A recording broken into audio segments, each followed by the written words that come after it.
O que tem a ver o texto de Gênesis, no capítulo de número Gênesis, capítulo 3, versículo 1 a 6, e o livro de Mateus, capítulo 4, que fala da tentação de Jesus, do capítulo 1 até versículo 1 até o capítulo 11. Diz assim esses textos. Vamos para Gênesis. Ora, a serpente era mais astuta do que qualquer animal selvagem que o Senhor Deus havia criado. Ele perguntou à mulher: será que Deus realmente disse: você não deve comer de nenhuma árvore do jardim? A mulher disse à serpente: podemos comer do fruto das árvores do jardim. Mas Deus disse: você não deve comer o fruto da árvore que está no meio do jardim e não deve tocá-lo, ou você morrerá.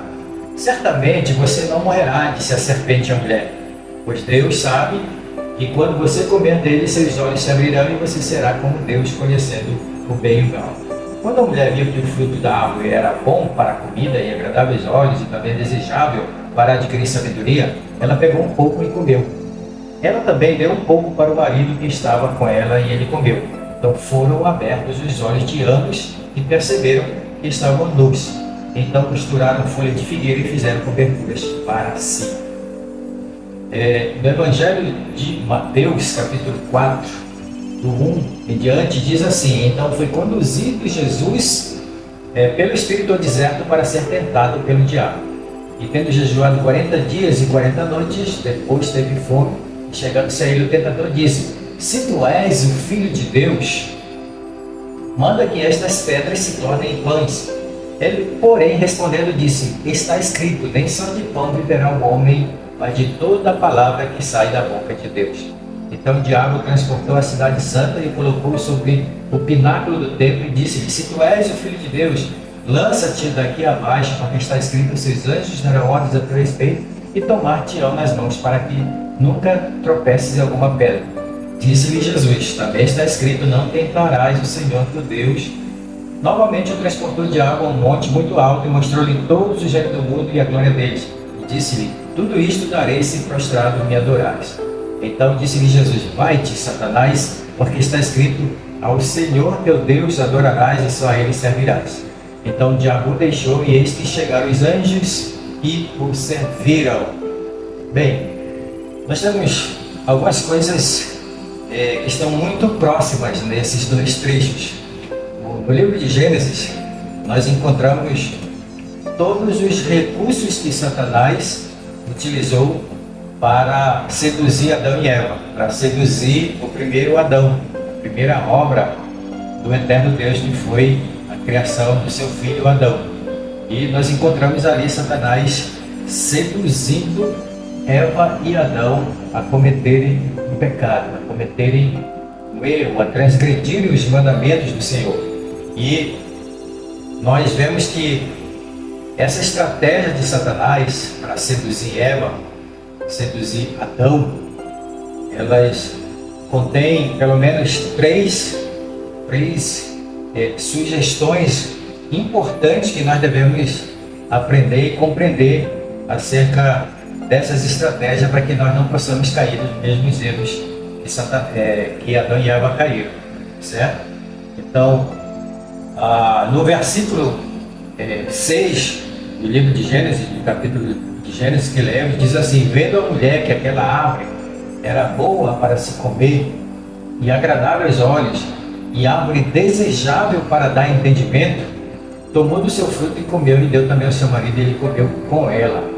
Certo? Então nós vemos aqui que a proposta de Satanás para o casal era boa para se comer, era agradável aos olhos e desejável para dar entendimento. Essas sugestões, inteligentemente, a serpente sugeriu essas vantagens para persuadir Eva, para seduzir, para enganá-la, certo?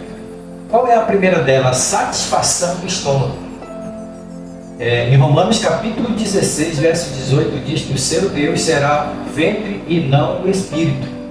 1 Coríntios 6,13 fala também dessa satisfação do estômago, desse desejo de saciar a si mesmo. Filipenses 3,19, Mateus 15,17, essas passagens fundamentam essa questão da satisfação do estômago. E já em Romanos faz essa menção de que muitos, ou o próprio Satanás sabe que as pessoas se seduzem facilmente pelos seus desejos que satisfazem o estômago, o seu próprio ego, o seu próprio eu. E aí, a outra sugestão inteligentemente estratégica para seduzir o casal lá no Éden é o seguinte: viverás de aparência e não da essência. Então o que eles estavam propondo? Olha, é bom sim, esse é agradável aos olhos. Vocês não têm interesse em comer desse fruto que vai tornar vocês lindos, aparentes. Todos verão vocês com bons olhos, vocês serão elegantes, vocês terão uma aparência desejável. Em Samuel 16:7 fala que o Senhor, ele não olha para a aparência, mas ele olha para o coração. E Satanás estava interessado em destruir o coração de Adão e Eva, que estava guardado lá, que de bom eles tinham dentro do coração. E por isso ele fez essa proposta: viverás de aparência e não de essência. Samuel 16, versículo 7. Isso está implícito quando a Eva mesma diz que o fruto era agradável aos olhos, quando eles mesmos entendem que aquilo era agradável aos olhos, a proposta de Satanás para eles. A terceira sugestão: mentalidade imbecil. Veja bem, no versículo 6 que lemos, diz aqui que a árvore era desejável para dar entendimento. Uma das estratégias muito fortes de Satanás sobre a humanidade é tornar cada um de nós imbecil diante das suas propostas, por meio de suas propostas, por meio de suas estratégias. Mentalidade imbecil, idiota, desentendimento, mente escrava e não mente de filho, infâmia, perda de crédito e de honra. Era essa a proposta que Satanás estava fazendo para Adão e Eva. De que Adão e Eva usufruíam? Eles usufruíam de um privilégio muito grande de serem filhos de Deus, de terem crédito, até porque todo final do dia Deus vinha e dialogava com eles e prestava contas com eles, e ali eles adoravam a Deus e estavam vivendo dentro de uma credibilidade e de uma honra diante do Pai que os criou. Mas Satanás agiu para destruir essa mentalidade de filho, essa mentalidade nobre que Adão e Eva tinham. Ele destruiu para torná-los pessoas com mentes imbecis, idiotas e mentes escravizadas por essa proposta de Satanás. Então vejamos que o inimigo muitas vezes ele ataca nessas três áreas da nossa vida, para satisfazer o nosso estômago, para tornar a gente viver de aparência e não da nossa essência, e destruir a nossa mentalidade, aquilo que nos honra, aquilo que temos absorvido como crença verdadeira, como crença fundamentada nos princípios eternos do Criador. Então, Adão e Eva tinham tudo isso, mas eles caíram, foram ludibriados pela astuta serpente por uma manobra cognitiva, certo? Por uma estratégia inteligente para acabar com tudo aquilo que Deus tinha dado para eles. E assim, Adão e Eva caíram da graça de Deus, perderam esta capacidade de discernir as coisas. Nossas crenças sobre o mundo e nossos sistemas de funcionamento do mundo são implantados em nosso cérebro de viver por meio do fluxo e progressão da cultura da mente das pessoas que nos rodeiam. Mas há um problema: muitas dessas crenças e sistemas são disfuncionais. Embora a intenção seja de nos orientar, na verdade elas nos mantêm trancados em vidas muito mais limitadas do que as que seríamos verdadeiramente capazes de viver. O peixe é o último a descobrir a água no qual nadou a vida inteira. Da mesma forma, poucas pessoas descobrem o quanto o mundo secundário da paisagem cultural de nossas vidas é de fato penetrante e poderoso. Não somos tão independentes, tampouco somos tão dotados de um livre pensamento quanto gostaríamos de acreditar que somos.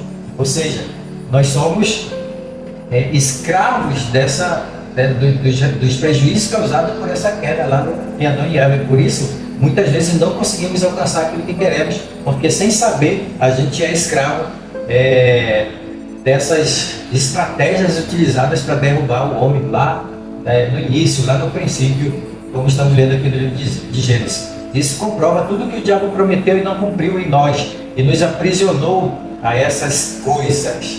Agora nós vamos lá para o livro de Mateus, onde lemos. Aí passaram-se milhares e milhares de anos, gerações e gerações, e Deus envia Jesus Cristo. Jesus vem, Jesus se prepara 40 dias de jejum e vai para o deserto, instruído pelo Espírito para que ali fosse provado, fosse tentado. E estando lá no deserto, lá vem o mesmo Lúcifer, a mesma cobra lá do livro de Gênesis, e se apresenta diante dele, dizendo: ora, quem está aqui? Tu não és também o Filho de Deus? Tu não és também filho dele?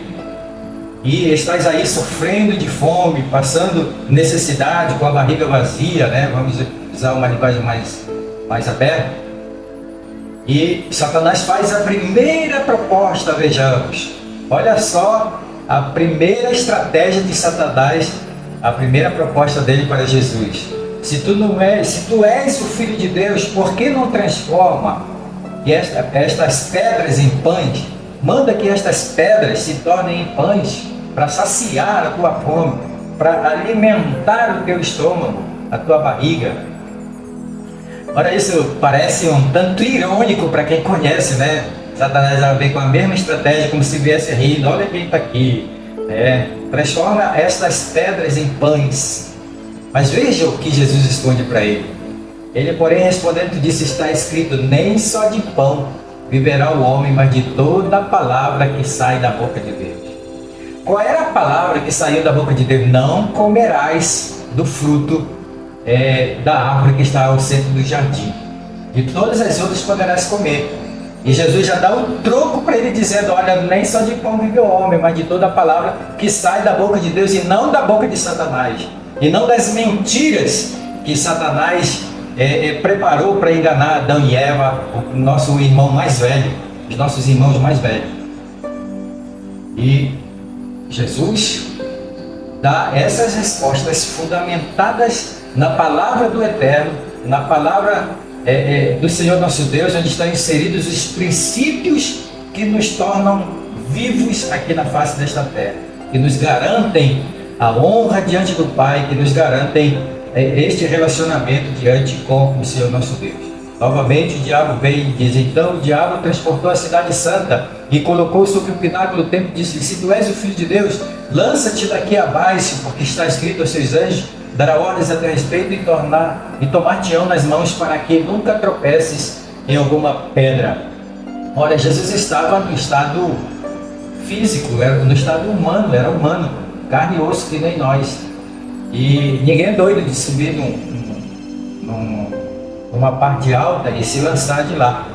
Ele sabe que vai ser destruído, sabe que vai morrer, sabe que vai ser prejudicado. Então Satanás estava fazendo aqui uma proposta imbecil para tentar, e eu acho isso até irônico também. Poxa, o cara sabe que não é assim, né? Satanás veio de lá, mas ainda assim vem tentar, com as suas gracinhas, tentar o Senhor nosso Deus, certo? E a outra parte aqui no final diz assim: Jesus também disse: está e não tentarás o Senhor teu Deus. Novamente transportou o diabo a um monte muito alto e mostrou-lhe todos os reis do mundo e a glória dele. Disse: tudo isto te darei, se prostrado me adorar. Tudo isto te darei. Olha só, isto não é agradável aos olhos, ao coração?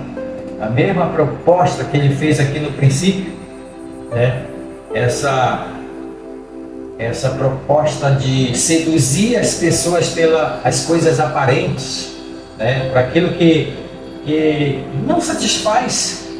E muita gente está seduzida por isso, pela fama, pelo bom nome, pelo dinheiro, pelas vantagens, pelos privilégios, e não percebem que o inimigo está ali os tornando idiotas. Quantos já morreram, quantos acabaram na sua vida aqui na face da terra, na miséria, no fracasso, na derrota, porque seguiram esse caminho da aparência e não seguiram o caminho da essência, o caminho das coisas fundamentadas nos princípios que valem a pena e que realmente nos levam para um próximo nível, para, acima de tudo, para a eternidade, aquilo que prevalece nas nossas vidas. E Satanás, ele foi capaz de fazer essa proposta imbecil para Jesus, para querer transformar no idiota, de perder a glória do eterno, né? De perder a honra de ser filho de Deus, de ter todos os privilégios que o reino nos tem, para cair numa proposta imbecil dessa de Satanás, né? Então, ele enganou Adão e Eva, que caíram na sua lábia, que foram ludibriados pela sua proposta astuta, né? A proposta lá da serpente. Mas com Jesus foi diferente. Com Jesus ele recebeu uma resposta cabal, contrária a tudo aquilo que nada mais era do que mentira, e continua sendo mentira aquilo que Satanás propõe para você, propõe para mim, propõe para qualquer que não estiver atento, né, ou que não percebe como é que Satanás age para destruir vidas, destruir famílias, destruir pessoas, destruir sonhos, destruir privilégios, destruir a honra e transformar a pessoa, o ser humano, no idiota, no imbecil, transformar numa pessoa decaída e distante dos privilégios do reino de Deus.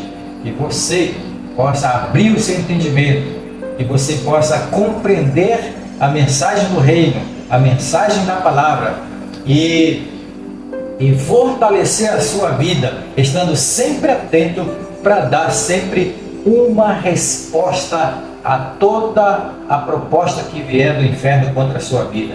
Como disse Jesus aqui nessa parte final, não tentarás o Senhor teu Deus, né? Não tentarás, e ordená-lo que ele saia, ordenar que ele se afaste da sua vida, como disse Jesus. Somente ao Senhor teu Deus adorarás, só ele servirás. Vai-te, Satanás. Que Deus te abençoe e que teu espírito seja iluminado, tua mente aberta pelo Senhor nosso Deus, e tu encontre forças para vencer todas as propostas malignas que virão sobre a tua vida, em nome de Jesus. Amém.